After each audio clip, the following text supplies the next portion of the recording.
You fool! Warren is dead.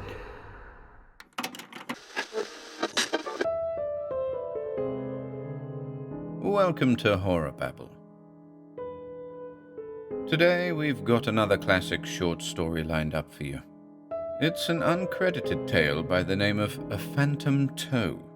It was first compiled by Bob Holland in his 1904 collection, 25 Ghost Stories. We hope you enjoy this one.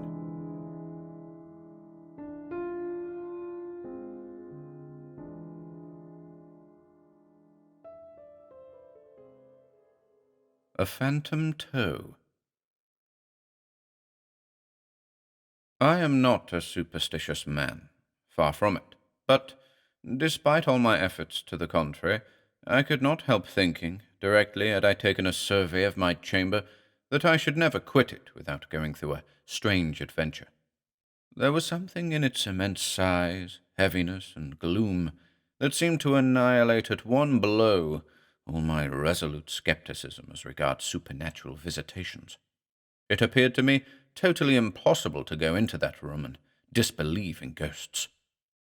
The fact is, I had incautiously partaken at supper of that favorite Dutch dish, sauerkraut, and I suppose it had disagreed with me and put strange fancies into my head. Be this as it may, I only know that after parting with my friend for the night, I gradually worked myself up into such a state of fidgetiness that at last I wasn't sure whether I hadn't become a ghost myself. Supposing, ruminated I, supposing the landlord himself should be a practical robber and should have taken the lock and bolt from off this door for the purpose of entering here in the dead of the night, abstracting all my property and perhaps murdering me. I thought the dog had a very cutthroat air about him.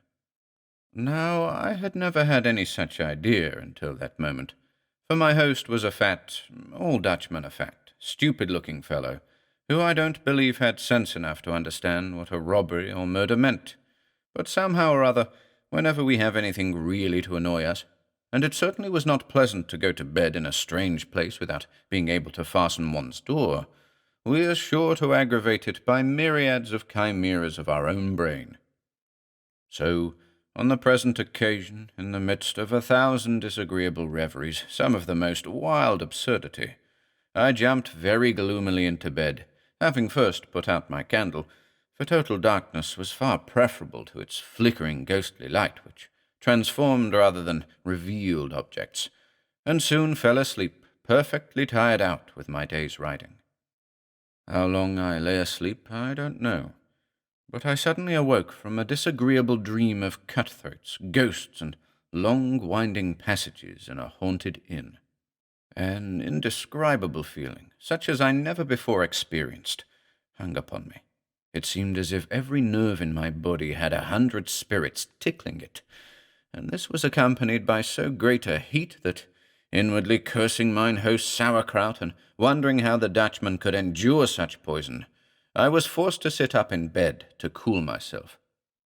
The whole of the room was profoundly dark, excepting at one place, where the moonlight, falling through a crevice in the shutters, threw a straight line of about an inch or so thick upon the floor, clear, sharp, and intensely brilliant against the darkness.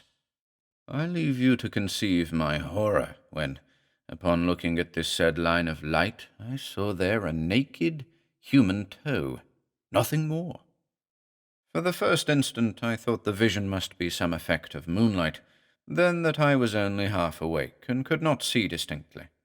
So I rubbed my eyes 2 or 3 times and looked again. Still there was the accursed thing, plain, distinct, immovable, marble-like in its fixedness and rigidity, but in everything else horribly human. I am not an easily frightened man. No one who has travelled so much and seen so much and been exposed to so many dangers as I can be. But there was something so mysterious and unusual in the appearance of this single toe that for a short time I could not think what to be at. So I did nothing but stare at it in a state of utter bewilderment. At length, however, as the toe did not vanish under my steady gaze, I thought I might as well change my tactics, and remembering that all midnight invaders, be they thieves, ghosts, or devils, dislike nothing so much as a good noise, I shouted out in a loud voice, "Who's there?" The toe immediately disappeared in the darkness. Almost simultaneously with my words, I leaped out of bed and rushed toward the place where I had beheld the strange appearance.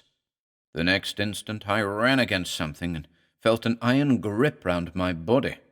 After this, I have no distinct recollection of what occurred, excepting that a fearful struggle ensued between me and my unseen opponent, that every now and then we were violently hurled to the floor, from which we always rose again in an instant, locked in a deadly embrace, that we tugged and strained and pulled and pushed, I in the convulsive and frantic energy of a fight for life, he, for by this time I had discovered that the intruder was a human being, actuated by some passion of which I was ignorant, that we whirled round and round, cheek to cheek and arm to arm, in fierce contest, until the room appeared to whiz round with us, and that at least a dozen people, my fellow traveller among them, roused, I suppose, by our repeated falls, came pouring into the room with lights and showed me struggling with a man having nothing on but a shirt, whose long, tangled hair and wild, unsettled eyes told me he was insane. And then, for the first time, I became aware that I had received in the conflict several gashes from a knife, which my opponent still held in his hand. To conclude my story in a few words, for I dare say all of you by this time are getting very tired, it turned out that my midnight visitor was a madman who was being conveyed to a lunatic asylum at The Hague, and that he and his keeper had been obliged to stop at Delft on their way. The poor fellow had contrived during the night to escape from his keeper, who had carelessly forgotten to lock the door of his chamber, and with that irresistible desire to shed blood peculiar to many insane people, had possessed himself of a pocket-knife belonging to the man who had charge of him, entered my room, which was most likely the only one in the house unfastened, and was probably meditating the fatal stroke when I saw his toe in the moonlight, the rest of his body being hidden in the shade. After this terrible freak of his, he was watched with much greater strictness, but I ought to observe, as some excuse for the keeper's negligence, that this was the first act of violence he had ever attempted.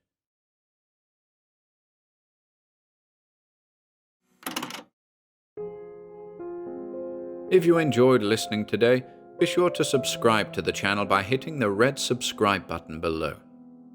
After doing so, click the bell icon next to the subscribe button to receive new content notifications.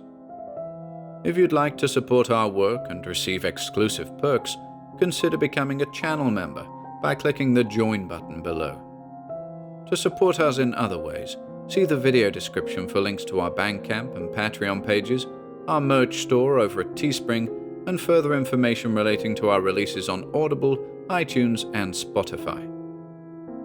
And until next time,